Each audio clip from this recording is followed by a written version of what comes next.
Salem viewers எல்லாத்துக்கும் வணக்கம். வழக்கமாக தேர்தல் நாளே தேர்தல் அறிக்கை தான் ரிலீஸ் பண்ணுவாங்க. ஆனால் இந்த தேர்தல் வரலாற்றிலே முதல் முறையாக நம்ம சேலத்தை சேர்ந்த இளைஞர்கள் சார்பில் ஒரு வாக்காளர் அறிக்கைன்னு ஒன்று ரிலீஸ் பண்ணியிருக்காங்க. அதுவும் தமிழ் மனோஜ் பிரசாத் சார்பாக அவங்களோட தலைமை கொண்ட ஒரு குழு இந்த இதை லான்ச் பண்ணியிருக்காங்க. ஸோ இதை பற்றி அவங்கள்ட்ட கேட்கலாம். இது என்ன வாக்காளர் அறிக்கை, இதில் என்ன இருக்குது? ஆக்சுவலி எல்லா பார்ட்டிஸும் எல்லாமே வந்துட்டு ஃபஸ்ட் டைம் எல்லா பார்ட்டிஸும் எலெக்ஷன் டைம் வந்தால் ஒரு மேனிஃபெஸ்டோ ரிலீஸ் பண்ணுவாங்க, எலெக்ஷன் மேனிஃபெஸ்டோ ரிலீஸ் பண்ணுவாங்க. ஸோ நாங்கள் வந்து ஒரு முன்மாதிரியாக இருக்கணுன்றதுக்காண்டி ஓட்டர்ஸ் எல்லா voters every voter should have their own manifesto அப்படின்ற முன்னெடுப்பை முன்னிறுத்தி எல்லா ஓட்டர்ஸும் வந்துட்டு மேனிஃபெஸ்டோ ரெடி பண்ணணும், அவங்களுக்கான தேவைகள் அவங்க அறிஞ்சு செயல்படணும் அப்படின்றதுக்காண்டி என்னோட ஒரு ஓட்டுன்றது ரொம்ப வேல்யூபிளான திங். ஸோ அந்த ஒரு ஓட் போல் பண்ணுறேன் அப்படின்னு சொன்னால் எனக்கு வந்து சில தேவைகள் இருக்கும். அந்த தேவைகள் யார் பூர்த்தி செய்கிறேன்னு எங்களுக்கு வாக்குறுதி அளிக்கிறாங்களோ அவங்களுக்கு நாங்கள் வந்து ஓட் பண்ணுறோம் அப்படின்றதுக்கான மெயின் மோட்டிவ் தான் இது.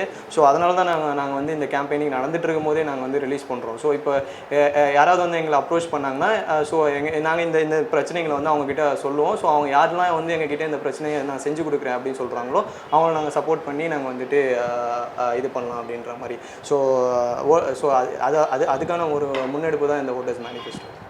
ஸோ இதோடைய மெயின் மோட்டிவ் என்ன, இதுக்குள்ளே என்ன மாதிரியான பிரச்சனைகள்லாம் உள்ளடங்கி இருக்குது? ஸோ ஃபஸ்ட்டு வந்து ஒரு 3 பேஜஸ்க்கு வந்து நாங்கள் ஜென்ரல் மேனிஃபெஸ்டோ வந்து சொல்லியிருக்கோம். அதாவது சமூக நீதி பற்றி, கல்வியை பற்றி, வேலைவாய்ப்பு பற்றி, தொழிலாளர் நலன் பற்றி, காவலர்களோட நலன் பற்றி, இந்த மாதிரி ஒரு 3 பேஜஸில் வந்து நாங்கள் ஜென்ரல் மேனிஃபெஸ்டோ சொல்லியிருக்கோம். அதுக்கப்புறம் ஒரு 40 நாடாளுமன்ற தொகுதிகளுக்குள்ளான எல்லா பிரச்சனைகளும் இந்த மேனிஃபெஸ்டோவில் சொல்லியிருக்கோம்.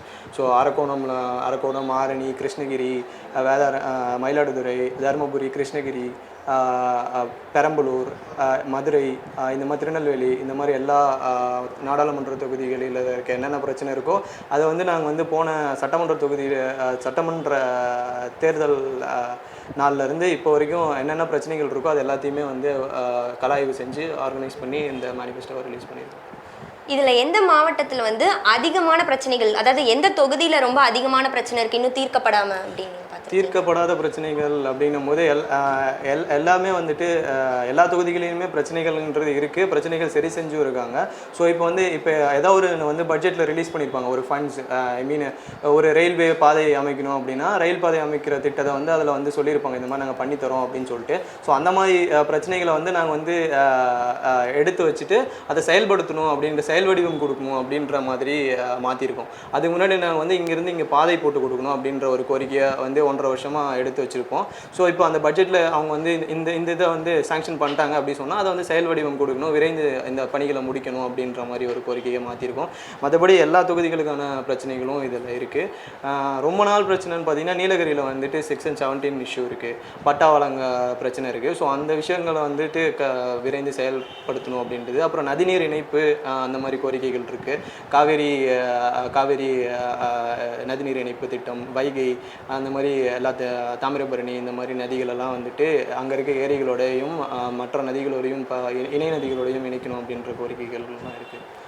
எல்லா தொகுதிகள்லையும் கம்பேர் பண்ணும்போது எல்லாத்துலேயுமே இந்த ஒரு காமனான விஷயம் வந்துட்டு இன்னுமே பிரச்சனையாகவே இருக்குது. எல்லா தொகுதிகள்லையும் இது ஒன்று தான் மெயின் பிரச்சனையாக இருக்குது அப்படின்னா அது என்ன பிரச்சனை? ஜென்ரலாக பார்த்திங்கன்னா வேலைவாய்ப்பு, சிப்காட், எல்லா ஊரில் எங்கே போனாலுமே சிப்காட் கேட்பாங்க, காலேஜஸ் கேட்பாங்க, வேளாண் கல்லூரி கேட்பாங்க, தொழில்நுட்ப கல்லூரி கேட்பாங்க, கலைக்கல்லூரி கேட்பாங்க. இந்த மாதிரி வந்து கல்லூரிகள் எங்களுக்கு வேணும் அப்படின்னு சொல்லுவாங்க. படித்த இளைஞர்களுக்கு வேலை வாய்ப்பு அப்படின்னும் போது நம்ம சிப்காட் பக்கம் மூவ் ஆக வேண்டிய தேவை இருக்குது. ஸோ எல்லா ஊர்களிலையுமே சிப்காட் அப்படின்ற ஒரு பிரதானமான கோரிக்கை ஒன்று இருக்குது. எல்லா ஊர்லேயும் வந்து அந்தந்த இளைஞர்கள் அங்கேயே வந்து அந்தந்த இளைஞர்கள் வந்து அங்கேயே வந்து வேலை வாய்ப்பு கிடைக்கிறதுக்கான ஒரு தேடல் இருக்குது. அதனால் வந்து எல்லா ஊர்லேயுமே வந்து தொழிற்சாலைகளை அமைச்சு தரணும் அப்படின்றது அவங்களோட பிரதான கோரிக்கைகளாக இருக்குது. இப்போ நீங்கள் பார்த்தீங்கன்னா மதுரையில் இருக்க ஒருத்தர் வந்து அடிக்கடி சென்னை போயிட்டு வரும்போது பெங்களூர் போய் மற்ற தொழில் நகரங்களுக்கு போய் வேலை தேடுற நிலைமை இருக்குது. ஸோ அதனால் அந்த உள்ளூர்லேயே வந்து தொழிற்சாலைகளை அமைச்சு அவங்களுக்கு வந்து வேலைவாய்ப்பை உறுதி செய்யணும் அப்படின்ற கோரிக்கை வந்து பிரதானமாக இருக்குது. இதுக்கு முன்னாடி இது மாதிரி ஒன்று லான்ச் பண்ணியிருந்ததா சொல்லியிருந்தீங்க, அதனால் ஏதாவது மாற்றம் வந்திருக்கா? அதில் என்ன மாதிரி கோரிக்கைகள்லாம் முன் வச்சிங்க? அதில் என்னெல்லாம் தீர்க்கப்பட்டிருக்கு? இதுக்கு முன்னாடி வந்து ஓமலூர் சட்டமன்ற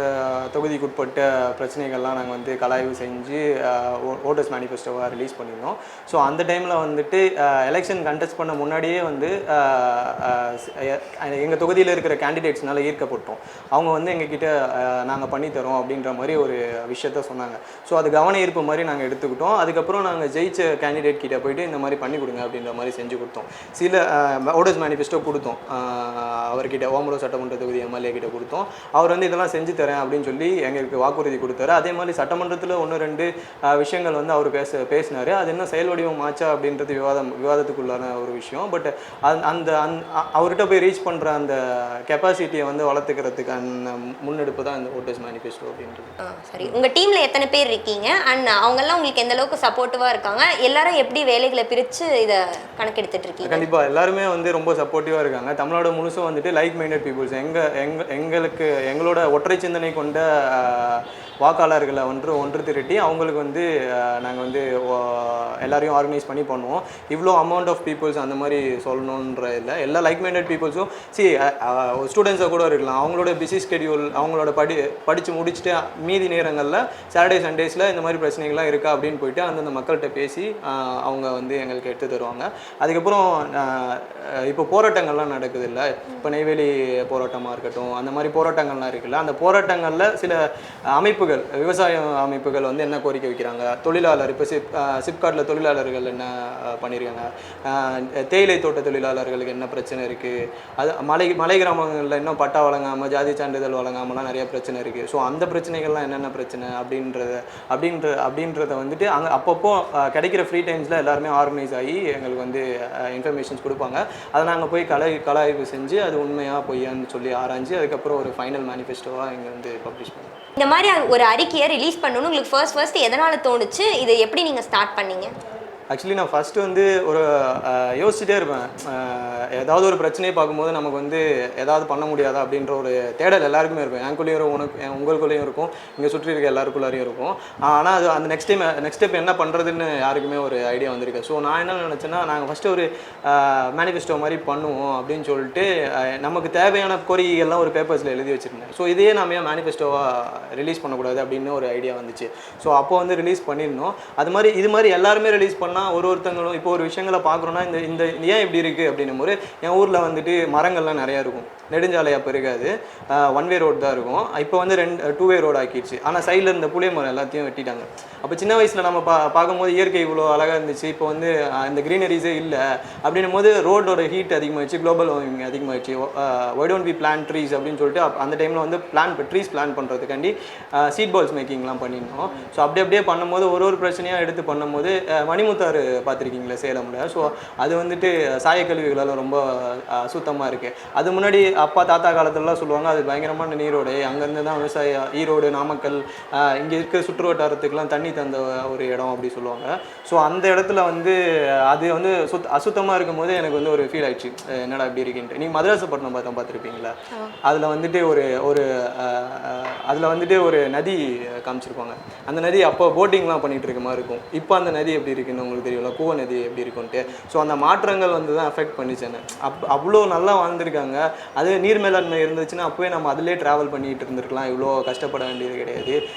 தண்ணி நிறையா வசதி இருந்திருக்கும். பட் இப்போ வந்து நம்ம பார்க்கும்போது அது மாறிடுச்சு அப்படின்ற ஒரு ஏக்கம் தான் இந்த மேனிஃபெஸ்டோ உருவாக்குறாங்க.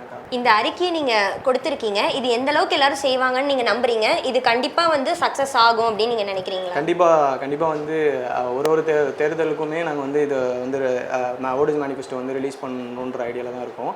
ஸோ போன டைம் ரிலீஸ் பண்ணி அதை கொண்டு போய் ஒருத்தங்கிட்ட ஜெயிச்ச எம்எல்ஏ அவர்கிட்ட கொடுத்துருந்தோம். ஸோ இந்த டைம் வந்து கட்சியோட தலைவர்கள் அந்த கட்சி தலைவர்கள்கிட்ட போயிட்டு இந்த மேனிஃபெஸ்டோ தரப்போகிறோம்.